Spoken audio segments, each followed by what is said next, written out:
We sent everybody on the group a picture of what this road looked like in 1918. Bernard is here right at the end of the war, so in the last 100 days. He's only a few hundred yards and we'll go there after this. This was the last place he fought at, so we know he was part of the procession into Courtreach on the 28th of October, and then 3 days later they throw him here where the fighting's still going on. They described it in the war diary as this whole town was like a tornado had hit it, so it does look today still quite old. The buildings have that feel. Yes. Truth is, it was bashed to bits, so he was here.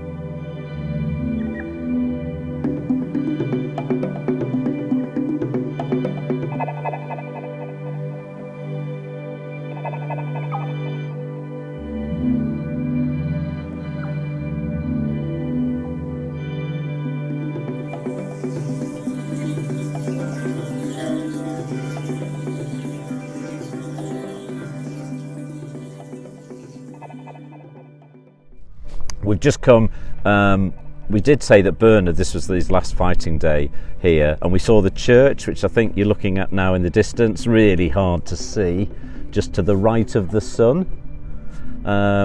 So we know that was... You might be able to see the wind turbine. Oh, that's a good point, that. The turbine is right above the church. Good point, Dave. So we know that was blasted to bits right at the end of October. But actually, the machine gun company that Bernard was in at this time, which we know was the 101st, gosh, he had so many, it was the 101st machine gun company. They're actually fighting here. So they've come from the west. This is as far east as he gets. And they've come to kind of where we are. There are, on the map, there are 6 gun emplacements that I got from the war diary. He's in one of these 6, and we're kind of in the middle of them. Yep. So what the diary said, and we have another white van just for you, Jeff. Oh, it's got Avalgem on it, so at least we can prove where we are. So yeah, the gun emplacements here, the machine guns, quite a distance apart. If you say one of them's almost at the church, they're quite spread, aren't they? But their targets, you know, they wouldn't have seen each other, certainly, or some of them wouldn't have. But their target wasn't looking south as we're looking now back towards Avalgem. It's actually across the fields here. So we've got 2 places, Castor, which I'm guessing is, Jeff, am I pointing about right, somewhere around here? Somewhere near the hill. See where the well, I'm guessing that's well, it would be to the right of that. So I think Castor's there, and Anzegem is the other side of where we're looking at the hill. So the real fighting that happened here on the 31st of October is there, and the Bernard and the machine gun company, the 101st, were here with putting fire out around these areas, and because the fire was an incredible range. So where we're actually standing now, this whole scene here is his last fighting location. It was good to see the church and to see the place where they're on the edge of, but this is the battle, the final battle. A day after this, he's back in Courtreach, and his war's over. They were there for the final month.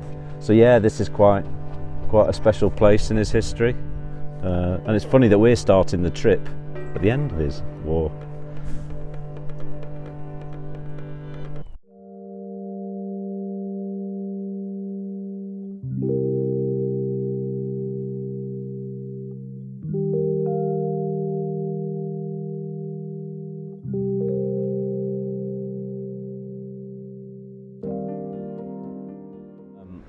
Zwevegem, or Zwevegem. This is now 24th of October 1918. It's the headquarters of the 101st Machine Gun Company. We know exactly on this bend, we have the pin drop we got from the war diary, exactly on this bend, and you'll hear all the busy traffic coming past it, is where the headquarters was. So what we're just debating is, with my experts here, whether is this the building historian, is this the building that held, I mean certainly this was where the headquarters was, but don't know, was that building part of it? You think there was certainly one building. Well, the roof's new. I think the brick on the right looks new, but maybe not on the left. So it's hard to say, but in terms of his history, he's here at this stage of the war. They're moving rapidly. So 24th of October he's here for 4 days, and it was on the 28th where he went into Courtreek with his company for their day after the liberation. They did their procession into the town before he was back fighting again 3 days later. So I think he's only here for 4 days and they're moving on. But the headquarters they'd have all come to their quarters at some point in time. They'd have got their orders, they'd have got. So it is a focal point of his war still. But it's quite interesting the way we're starting this trip. It's all the rapid bit of his trip. Is this place, is the next, whereas when we get towards Ypres, he's trenched in there, you know, they're not moving, they're in the trenches. Exactly, yeah, exactly. But I mean, how brilliant, we're saying it again, how brilliant to be standing here, you know, an important part in his war. They're all significant.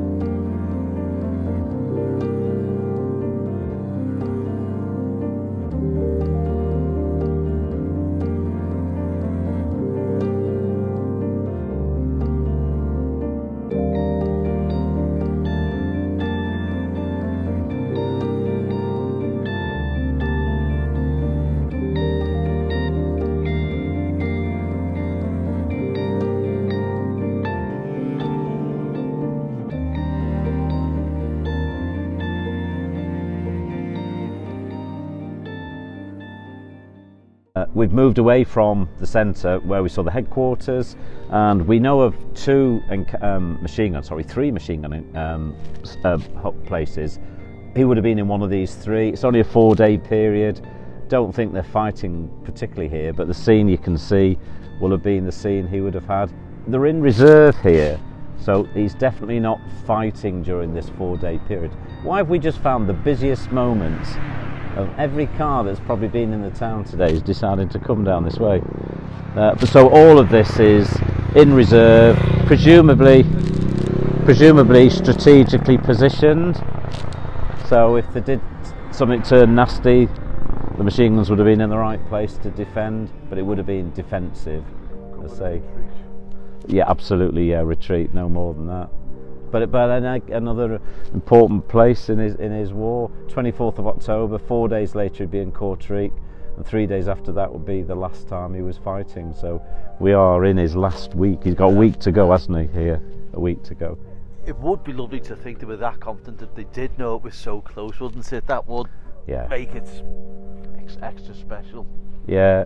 If they'd have known it was so close. Yeah, exactly. But we did say, didn't we, that after horror of Ypres, however he was thinking about the war, this would have felt holiday camp. Must have been compared to everything he'd been through. However scared he still was. Apart from anything. Oh yeah, no doubting. And they probably have food here. You know, they're in a proper place. Yeah. They'd actually be eating and drinking. So yeah, again, it's another magic moment to share with you. Oh, only 16 more to do.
sing that tune in too.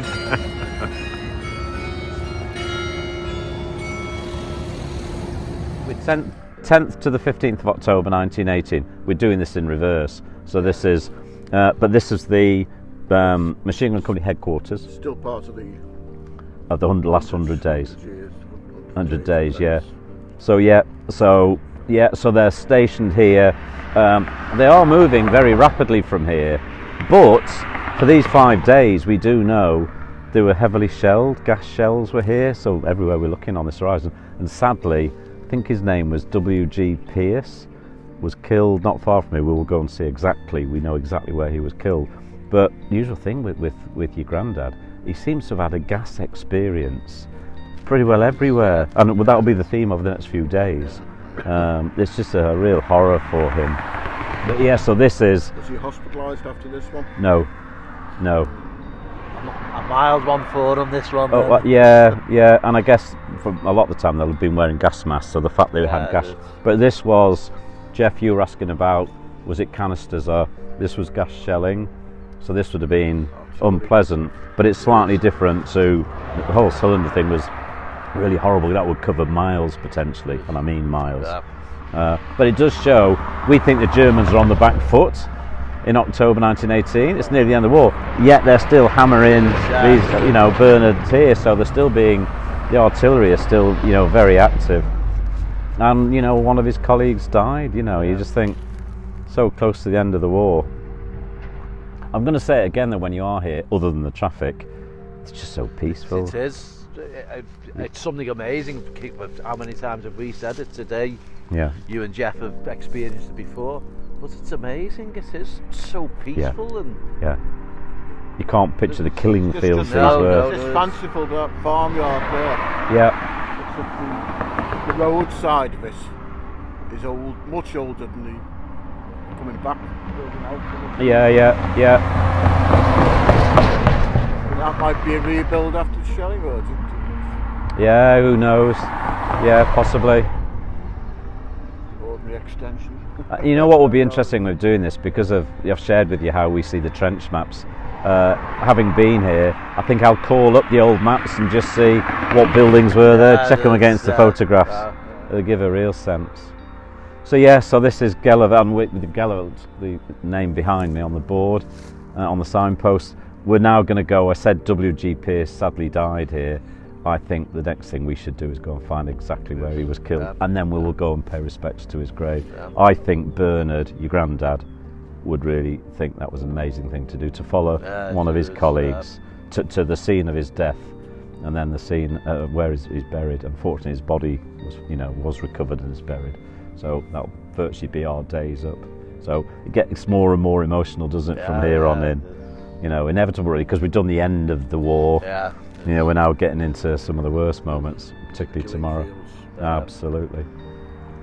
We've been to the headquarters of the 101st at this period, 10th to the 15th October. We know where they were, again in the last few weeks of the war.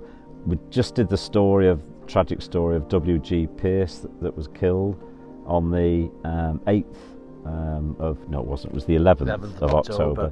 And because the Commonwealth War graves have such incredible details of all the soldiers who've lost their lives in war, the record for W.G. Pierce actually shows where the body was recovered, so where he was killed. And we're going to go to the cemetery, but we are standing. Should we? I know, it does feel, but I suspect his family would feel very proud and honoured that we're remembering him. And it's this street, this little track really almost, is called Passchendaele Straat. Gosh, there's the evocative name. But we've got this little stream down here. It made it easy for us to locate exactly where the body was found. And we were just having a discussion, weren't we, about he's not in the machine gun camp, is he? Yeah, they've not been on the machine with the machine guns here. No, because you can see, it's quite a hill going up to the top there. There's no way you'd set that up here. No. So we think the odds are they're heading towards the headquarters, which isn't far away. They're marching through here. They're bringing all their gear through, and I assume they just got ambushed, at the top. And who knows how many soldiers are up there? It could just be a handful of German soldiers, and there's one man sadly was in I'm the... going to say probably lucky he was only the one who... Yeah, well, yeah. In those yeah. circumstances. How unlucky he must have been. But it's I think this is an amazing thing to do, and I think your granddad would love us to be doing this, that one of his colleagues was standing where he died, and we're going to honour him where he's buried as well. So I think this is about as poignant as anything we've done today. Eventually, Germans were retreating. That's right. Across that This way. Now, this way. You say there was somebody from Northwich who was killed. 4 days before. So Bernard only joined the 101st on the 8th of October, and on the 7th of October, here. It's the same location. So so I'm assuming whoever's been up on the top of the hill there has been there for a few days as well. But probably not many. Yeah, and those two graves are together, Jeff. So we will see both. It's just, all these stories are horrible, but I think it's really great that we can just pick out one and say, he fought with your granddad and we're going to really remember him.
Incredibly emotional. We've just come from the sighting where W.G. Pearce tragically lost his life, and we just talked through that.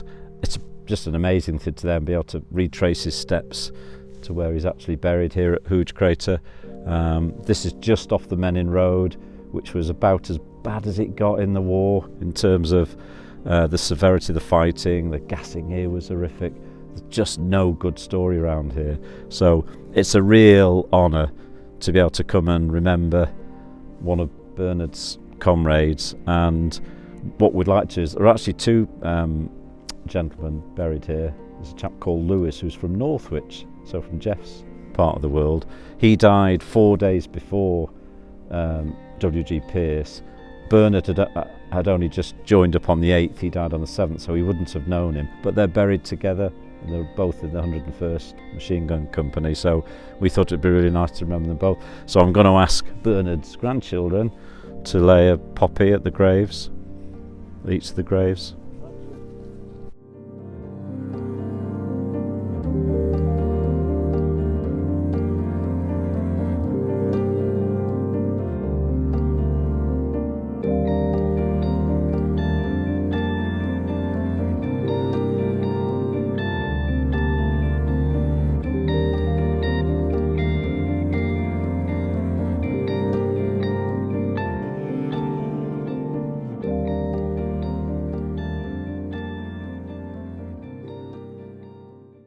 They shall grow not old, as we that are left grow old. Age shall not weary them, nor the years condemn. At the going down of the sun, and in the morning, we will remember them. We will remember.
So peaceful.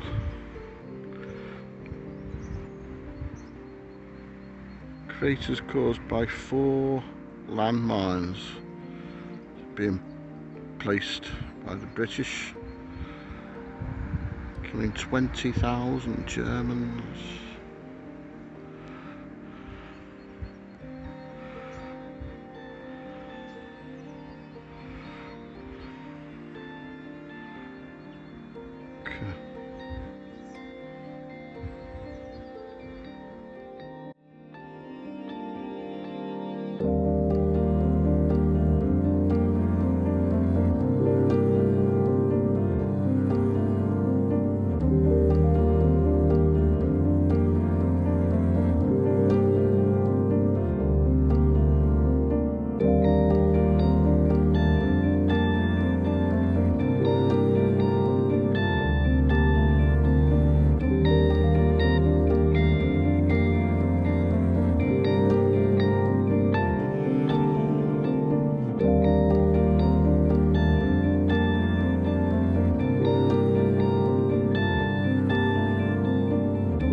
May we kindly ask you to remain silent and not to applaud either during or after the ceremony.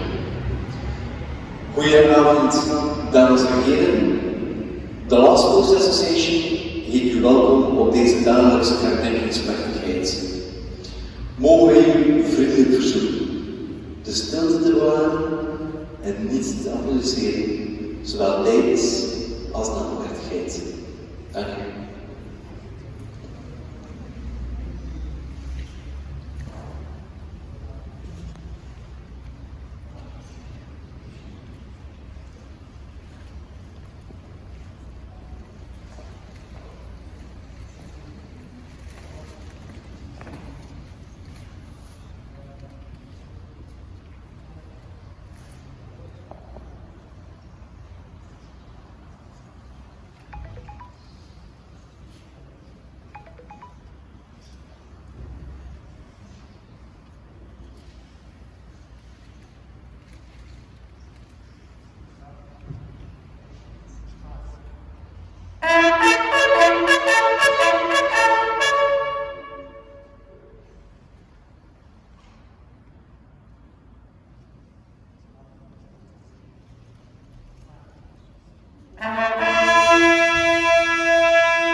They shall grow not old, as we that are left grow old. Age shall not weary them, nor the years condemn.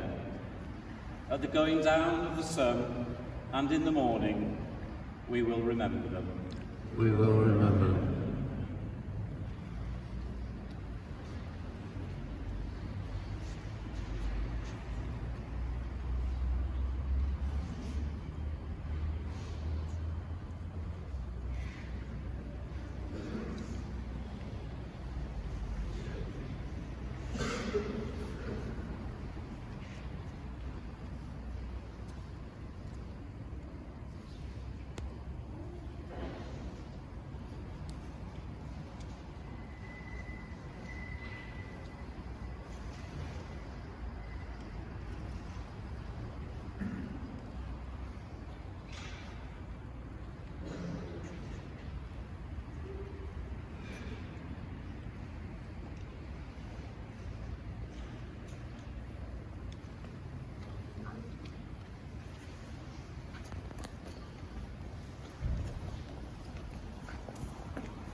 Very cold, as you can see why we're so close together, but we're close anyway, aren't we?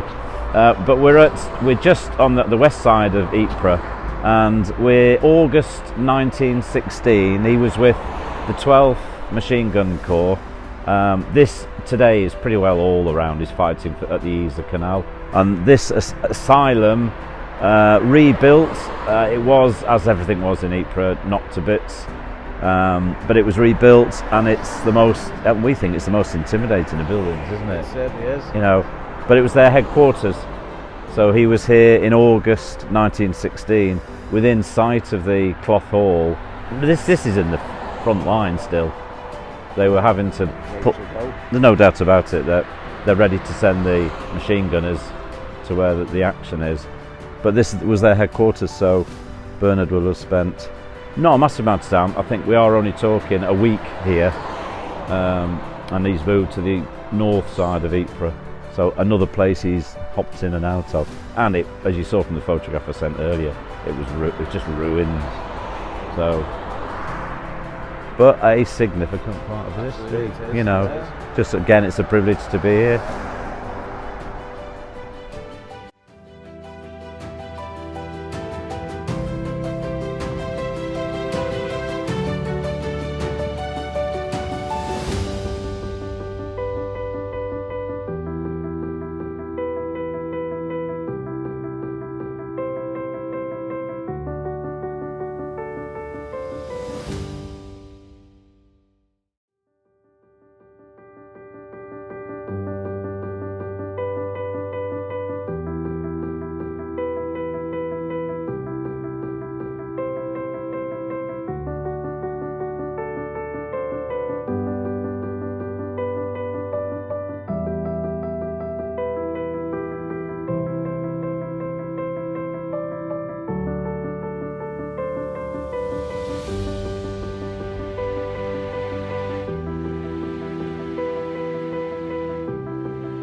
The ramparts from the other side. Oh, who's that?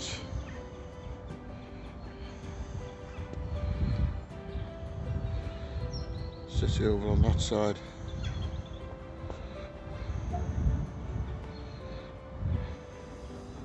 We're at the Ypres ramparts, and we were saying that your granddad was here twice. Twice, yes. In 32 years apart, wasn't it? Yeah, yeah. So here for the fighting around the Ypres at this time, but also the Spring Offensive of March. He's back here. How horrible that must have felt for him to be seeing it as it was, you know. Just nice. But the ramparts are incredibly impressive, and reading the history books, they all say Ypres was absolutely smashed to bits, but the ramparts survived it. I mean, you know, they're so thick. We just walked down one side of it. We're at the southeast of Ypres, which we know is exactly where Bernard was. So who knows? I'm going to keep saying this, aren't I? Who knows? This could be the section he's in. But we know the machine guns were set up inside here. So, you know, the enemy is looking where, in fact, where Jeff's viewing now. That's the side where the German forces would be. we're going to walk further down here because all this part of the ramparts is where he was, and we know they were heavily attacked on the Lille Gate, which we'll do next. That's impressive, isn't it? It is. It's tremendous.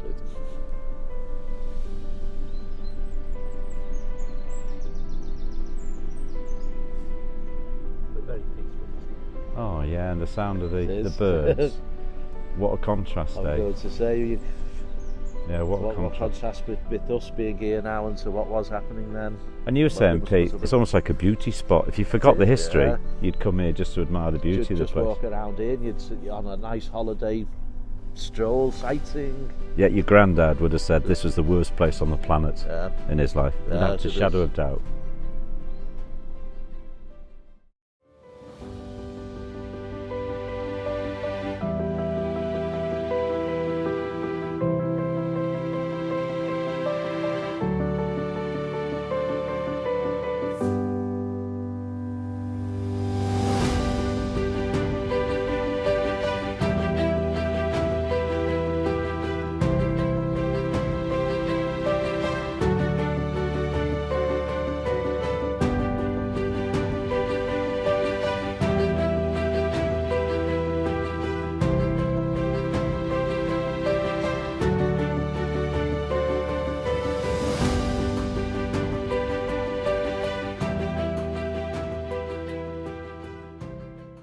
So we're in the ramparts, but we just thought it would be a good place to film a little bit here, just because the scale of the thing. I mean, just look how wide these things are. No wonder they couldn't destroy them. It's just magnificent, isn't it? And I know for a fact Bernard, your granddad, was actually where we're standing. I found that in the diary, and you can't disprove it. I think he was here. Not going to try this. And then certainly the atmosphere of this that we recreated. What do you think all these holes are down there? Go on, Jeff, you're good at these things. What do you think? They're often barriers. Okay. But it's the most impressive structure, isn't it? And I'm sure he would have felt a bit safer under here than some of the places we were at yesterday. And we're going to go, when we go to the north, to the Ypres Canal, where he's exposed in the open. I bet he was thinking, I'll be back here any day, you know. So yeah, there's a bit of him left in the walls here. Oh yeah. Probably. From a petrol tin.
But just looking at what happened here, again, it's a gas story. There were, from the 23rd of May 1918 all the way through, there are shells coming here from the Bellewaerde and Zillebeek area, which is where we were yesterday, so that's a reasonable distance away. 26th of May 1918, Ypres shelled during the day with gas shells at night. Again, enemy aircraft all day, 8,000 rounds fired by, it's the 41st machine gun companies with here. So he is really, really active here. They're being hit very hard. This is the spring offensive, quite on in the spring offensive, so that everyone will have felt at risk. So there would have been heavy attack. Just very quickly, 27th of May, harassing fire from Bernard's company in conjunction with artillery, 8,250 rounds fired off. So I think we can safely say in this period of May on the spring offensive, he is actually defending. Yesterday on the 100 days they were very much on the front foot advancing. Here they're defending everything. This is a very scary period again for him. And I do repeat it once again, Ypres, the Germans shelled consistently with gas here.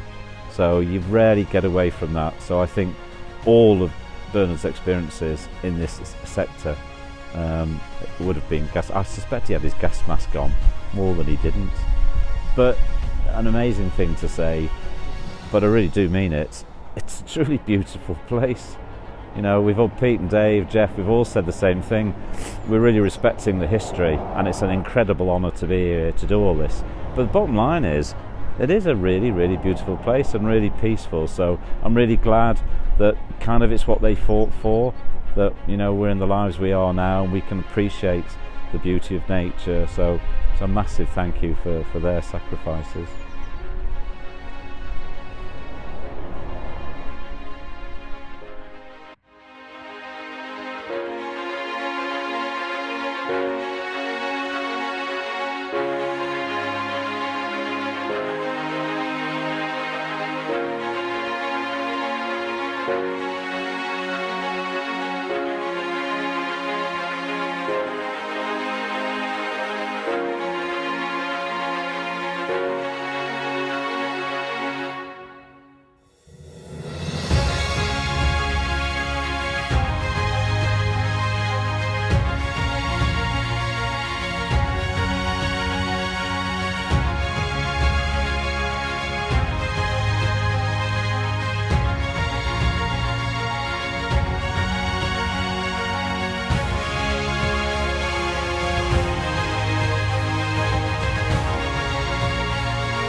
We're in the thick of the fighting around Ypres now. This is about as bad as it gets.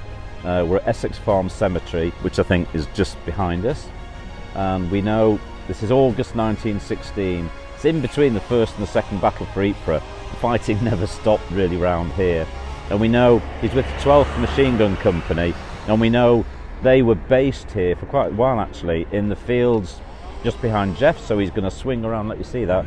So in these open fields, this is now funny, isn't it, Pete? Because you just look at it, and we all keep saying it. It's just there's nothing there. It's just a farmer's field. But that would have had the tents up, and what we're finding is the Machine Gun Company are so close to the front line. Yeah. Even though we say it's their headquarters, they're at the front line. If you're a Manchester regiment, they're going to be with it miles away from shell fire hitting them. We're not Bernard, sadly. So he's here. We will go and see. The canal is just behind us over here. You can see the bank. Sorry, we've got workmen here as well. The other side of that bank is the canal, and they cross the canal. So the massive fighting. There's a picture in the file of all those German trenches, all those remember, masses of them. And I was saying how intimidated now. All those German trenches are the other side of that. So you're right on top of the worst possible fighting.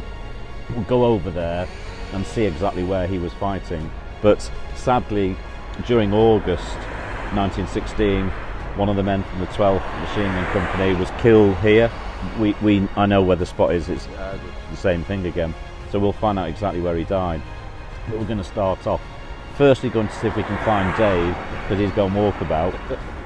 And secondly, we're going to see if we can find the grave. Actually, I think Dave's probably trying to find the grave for us. Or maybe see if we can't find Dave. Hey, that's a better idea. Because the asylum wouldn't keep him. You know, they turned him away, so we'll have to find something else. I think he just hid well. He hid well. Maybe. So yeah, we'll go and see. We'll go and pay our respects here. And when we finished here, this is the place where John McCrae, the physician, the Canadian physician, wrote In Flanders Fields. So it's just further down to my right. We will go there. The dugouts where he performed many of his operations are still there. It's brilliant that we'll be able to go in there. And you know, we're saying Bernard is in these fields. John McCrae's there, and we know from the poem the story was from this cemetery. It's an incredible connection to potentially the most famous poem ever written in the First World War. So we'll go and do that, and we'll start off with paying our respects to our soldier. Maybe while Dave's here, we can get in the car and go that way. Why not? Yeah, why not? We just walked into Essex Farm Cemetery, and just to show you how you'd find your soldier, if somebody hadn't done research like I've done beforehand, you just turn up here knowing this is where you'd want to be. Private Thomas Lindsay is the friend of Bernard's who lost his life here. So Pete's got a register that's come from the side here, and every Commonwealth War Grave Cemetery will have this. It's incredible. There's a little visitor book if you want to put some words in. We might do that, but you can probably see. So Pete's going to find Thomas Lindsay. It's all alphabetical, so it's just so easy to find.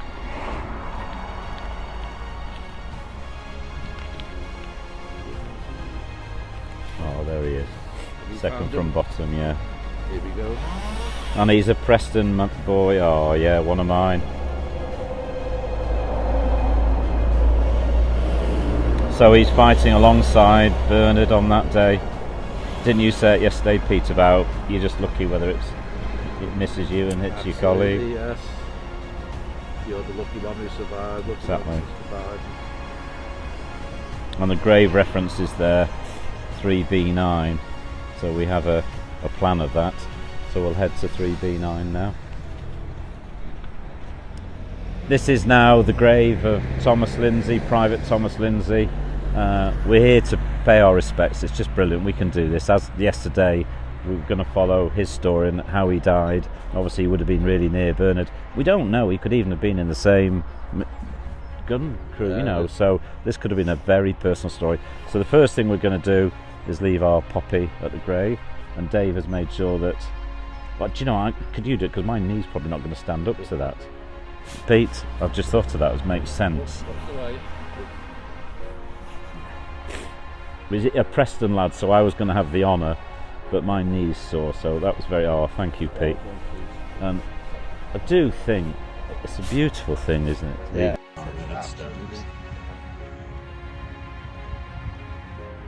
God bless you. And the Preston connection's so strong as well. We had a Northwich one yesterday for Jeff. We've now got a Preston one for me. In Flanders Fields, poem by John McCrae.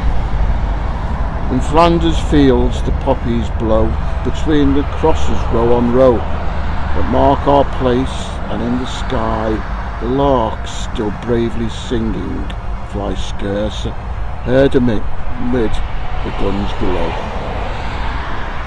We are the dead.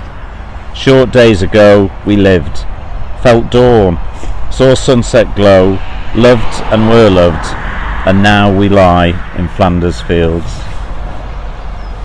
Take up your quarrel with the foe. To you from failing hands we throw the torch. Be yours to hold it high. If ye break faith with us who die, we shall not sleep. Though poppies grow in Flanders Fields.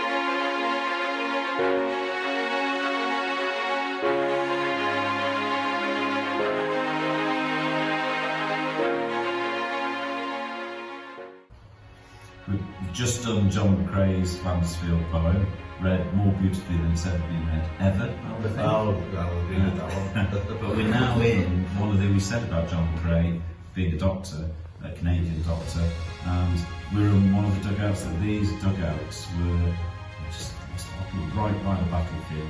They were timber. It's a few years ago now, the places that we put concrete in for safety, because it has become a massive tourist site. You know, it's been such a critical part of the battlefield to retain it. So we're in one of them. This would have been, it's only small, isn't it? It is, yeah. God knows how many beds would have been there, but there'd have been men. There's a few of them. Yeah, men losing limbs, men, it would have just been awful. I like the fact that, if you can really see it, that there's a clearly Canadian influence in here, but there's quite a lot of crosses and poppy wreath and a Canadian one as well. Cool.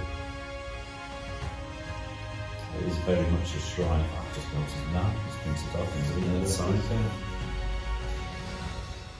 Oh, they've been there a while, haven't they? But yeah, it's quite a piece of history to be able to stand in here. That's such a significant part. And we know that Bernard's behind where Jeff's filming is where the 12th Machine Gun Company were, so they're right on the doorstep of here.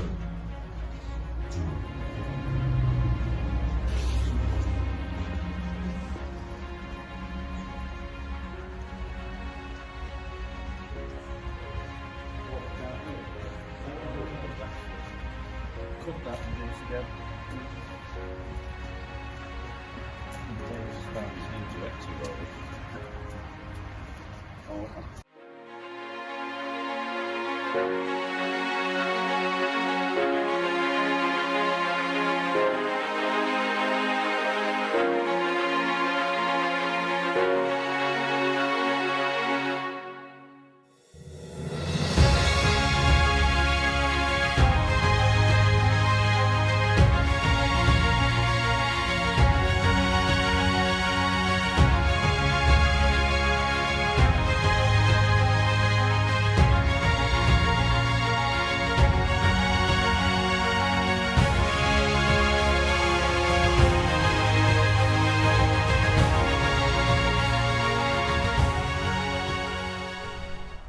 We're now in the real killing fields around Isaac Canal in Ypres.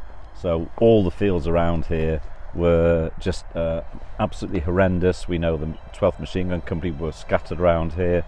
I think the best way to try and describe what was going on is just some of the things I picked out of the diary. So on the 3rd of August 1916, we know they were all behind the bunkers that John McCrae was at, so we filmed that earlier, behind the advanced dressing station. The day after that, they crossed the canal at 10:30 in the morning to Hilltop Farm, which is the one you can just see in the distance. I could give you the coordinates. Do you want the coordinates of Hilltop? Okay, I won't bother with that.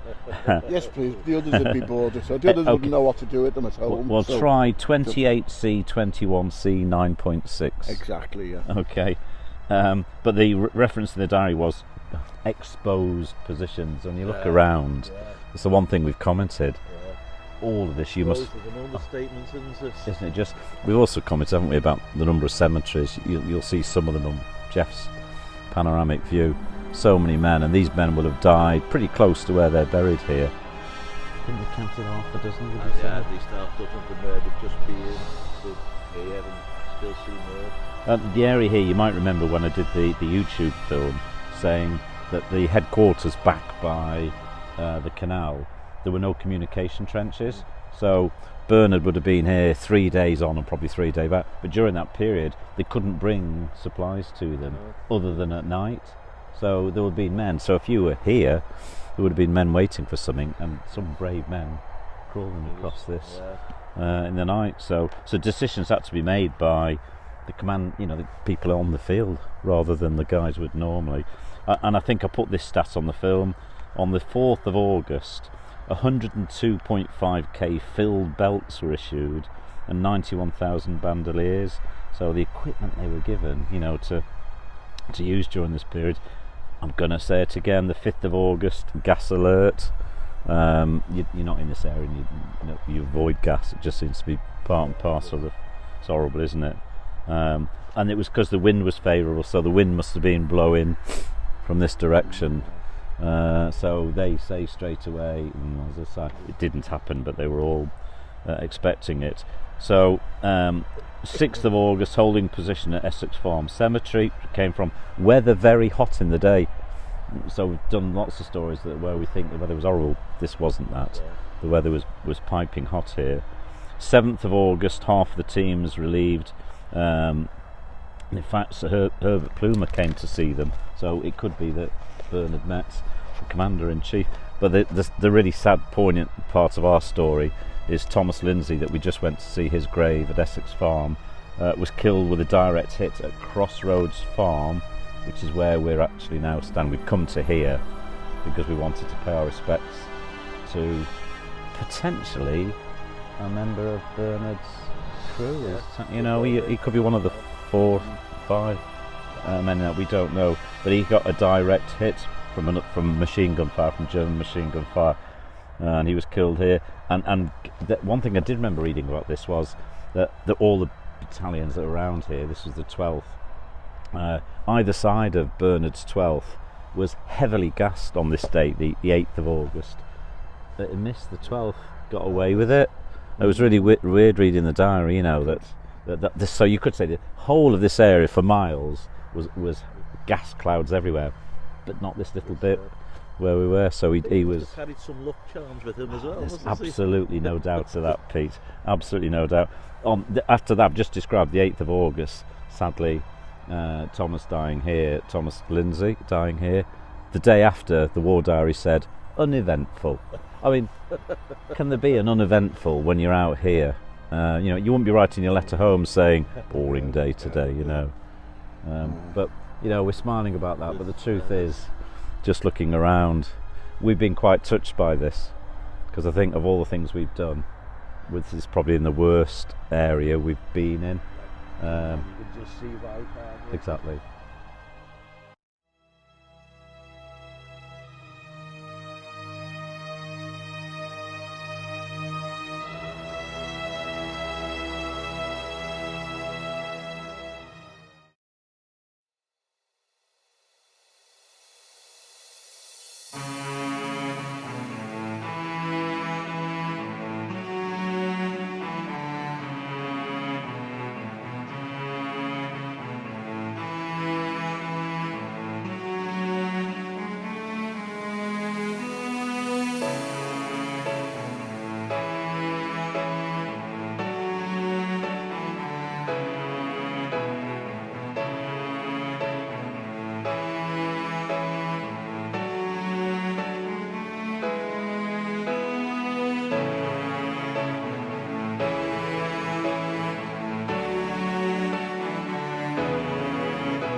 It's just everywhere you stop. Every, you know, every little hamlet and all those open fields. Just everywhere.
Soldiers' maps. We're talking about the Third Battle of Ypres. It's the 20th to the 22nd of October, and Bernard was one of 2 machine gun crews that came out here, and we know, again, we've got this pinpointed remarkable records, we know we are standing right in front of one of the crews. So there were 2 crews of 5, there were 10 men involved in this, and they were here in horrendous weather. It sounded wet, cold, really rubbish, taking up barrage positions. So they were heading the front line. The German front line is where I'm pointing now, and all of this area on the 22nd of October got really heavy gassing. So all of the 10 men that were fighting at the time, in fact, what was their company? Gun company. Here we go. It's the. I've got it on this. I've forgotten which one this was. Which machine gun company? I've got it on there. It'll tell us on. Yeah. So you go. 1917. It was the 118th. Yeah. Only from the 1st of October. So again, he's only been with them. We said before, didn't we? He'd only been a few days when he was on this one, 1st of October. So he's only been nearly 3 weeks. But yeah, so they were, and they all went back to camp, all of them in some distress. And we do know it must have been really significant, that gassing, because he was in England for 6 months. And they don't do that unless they're in a really poorly state. So yeah, poor man. And it's the same thing again. It's peaceful, it's quiet. Wood's obviously been replanted. And there were the 2 crews. There's one here, and we know the second crew is just the other side where Jeff was pointing, so not very far down from where we're looking. He's one of these 2. It's a 50-50 shout, but clearly this entire area was hit very hard.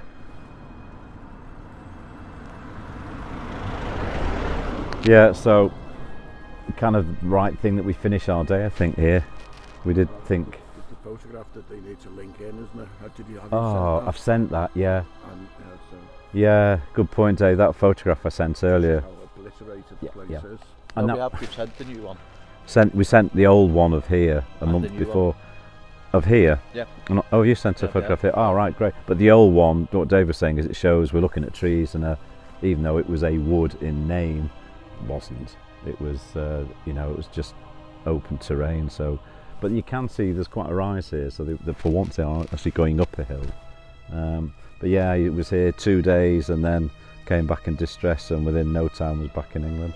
So I think it's just, we say all along what an amazing thing we're doing, but to be standing here on the site of where he got gassed, it was amazing to find out he got gassed. Yeah. And now we know, standing right there, it's just a brilliant piece of history. Yeah.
that sort of message that, you know, but whenever I've had them in it, I have. I've looked. I saw all you guys yesterday, and yeah, all the pictures, the modern day and the after times and that.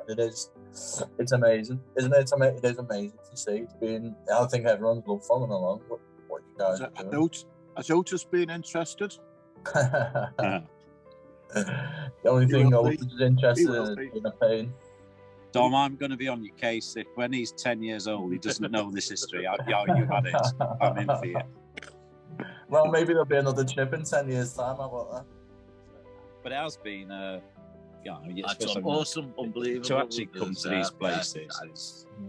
You know, goosebumps, it is. It's, you know. And this really doesn't give you a measure. But it's lovely now, isn't it? It's peaceful, it's lovely. It's in its own way, but still far. I know. And probably the most amazing thing of the trip, actually, Dom, has been, if you've watched what we've done today, we visited the asylum this morning. Yeah. And your dad's still here. Yeah. Yeah. We were trying to get away from. And it was only because the rooms were full. Yeah. It's only because the rooms were full, they wouldn't have him. Otherwise, yeah, they were really keen. But yeah, we'll try again tomorrow. Too great for them. I thought it was being well looked after. This would be your own room now, baby. Oh, yeah. Right, okay, Dom, we'll let you get back to things. Brilliant to hear from you. Enjoy your tea. Fantastic. Love to Lauren. Love to Otis. All right, Dom, guys, enjoy the rest of the trip. Cheers, mate. Take care, Dom. Bye-bye.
The first one of our last day. We're on our way home now, and you can probably tell we're all freezing cold. Chris has brought us out in the cold today. I know. But they suffered. You wanted to recreate the experiences.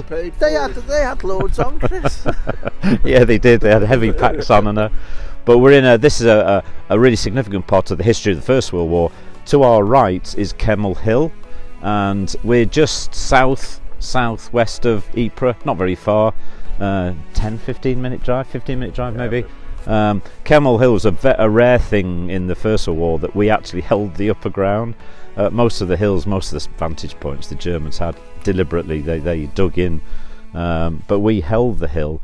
So for Bernard's story, we know on the 6th of July, was it? 6th and 7th, they came to here, this area west of the hill, supporting the infantry. So it's at that changeover from the spring offensive, when the Germans were very much on the front foot trying to win the war, and come August it became this last 100 days where the whole war had changed. This is just at that turnover, you can see it. So when Bernard's here, and when I say here, we know we're standing on one of the 4 areas where the gun crews were. There are 4 from his company. Once again, there's a chance he could be in this one, but the other one, Pete, thankfully you've got a photograph of it, is just pointing towards the hill. You can see the building there, it's just in that direction, and the other 2 are to our left as we're looking. You can see the scale of the hill here. They would be where you're looking now, Jeff. They would be the other 2. So he's in one of these 4, but we're pretty sure the line of where you're looking now to the hill that you've just seen, they're then looking towards Ypres, and they're, as I said earlier, they're supporting the infantry. So it's a significant part of the First World War history in terms of Kemmel. For the 4 years was fought over massively, but we're saying at this time it's got a different feel for it. Yeah. You know, they're going past Kemmel, Yeah. but it's just a really important part of the history of Bernard's history to be here, and they would know the significance of this, you know. So that's our start to the day, and we're going to go and see the Pool of Peace next, which is a wonderful phrase. It was a crater in this area, just the other side of Kemmel. It's a lovely spot.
And our last visit following Bernard's War.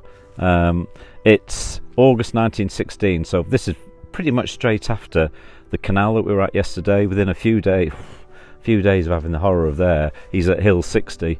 I keep saying which is as bad as it gets, but he's gone from it's as bad as it gets to more as bad as it gets. It's the first time I've had the impression of the bombardments, haven't we? And shelling. Absolutely. Otherwise it's a ploughed field, but just... And even, Jeff, if you swing around even where we're standing, it is.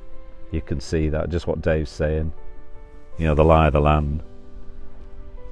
And he's here supporting, you know, they were up here, what dates have I got? The 26th of August. All the guns were out, we found here, from the whole company, supporting the bombardments of enemy lines that never happened. So he's here in readiness. But nothing happened, and here we go again at 10:30 p.m. gas alarms from St Eloi, but nothing happened again. I suspect the wind was blowing in the right direction. Lovely. And that diary recorded gas helmets put on, but nothing followed that, and they were relieved on the 31st of August by the Australian Machine Gun Corps and returned to the asylum. We're kind of full cycle here, aren't we, of where he's been? Yeah. So even though this is a significant part of the war, of World War One's history, he got here, but actually nothing happened. Yeah. I'm glad Yeah, I to was gonna say. yeah. They'd gone, sir. They had. Must have always had that fear though, mustn't it, as well? And they must know, oh God, this is going to be bad. If you're at one of the hills around the Yeah. salient, this is bad. And they'd have left rear guard to make a nuisance of themselves, wouldn't they? Yeah, undoubtedly.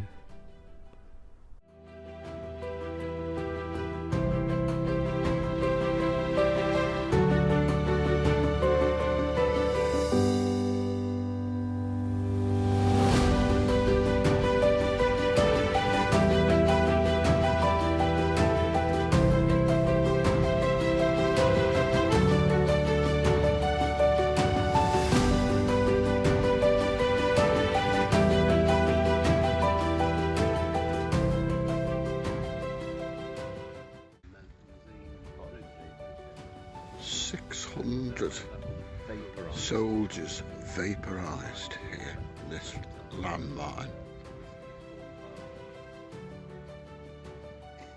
600 vaporised.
Joseph Colwood Bratton, age 35.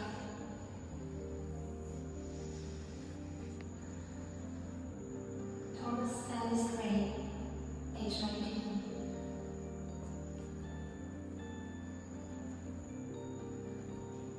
Bernard Woodhouse, age 28.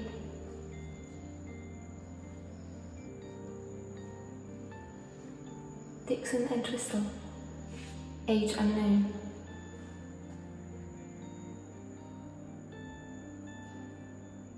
Gerard Walton Roche, age 19.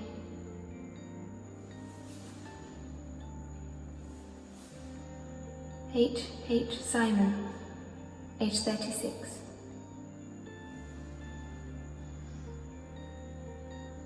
Bernard Tennant, age unknown.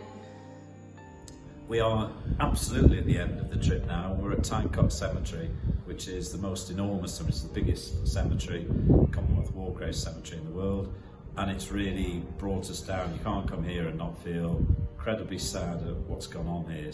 But it kind of felt the right way to finish the whole thing, you know, it's brought us back to reality. So we're going to finish. The two main people in our trip were clearly Pete and Dave. So we're just going to finish with them with a few words of, gosh, what this all meant. So dead open question, Pete.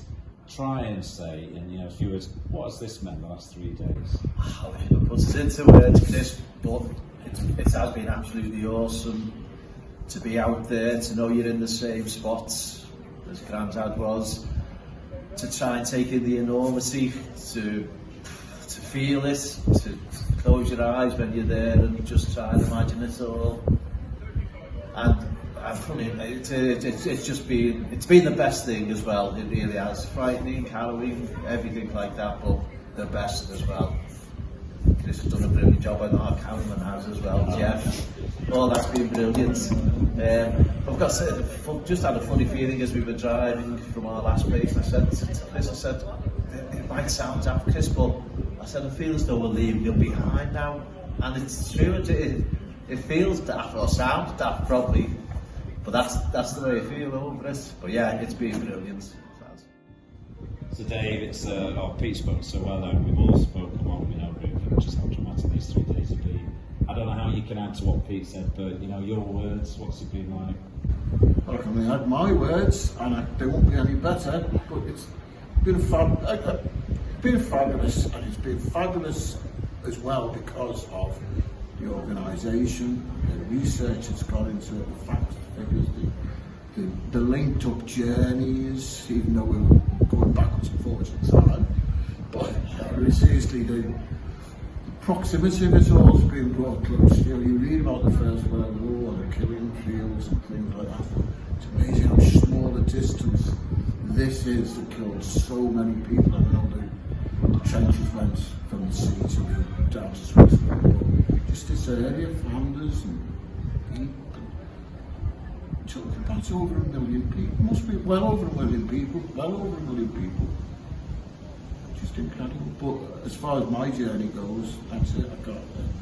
I'll reiterate what Pete says, and that's it. I don't need to say anything new. Fabulous. Just very emotional. At times I just wanted to stop.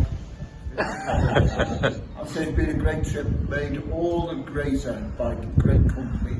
So, Chris, what's your mate's name? Sorry, what's your name? I've been here all the time as well.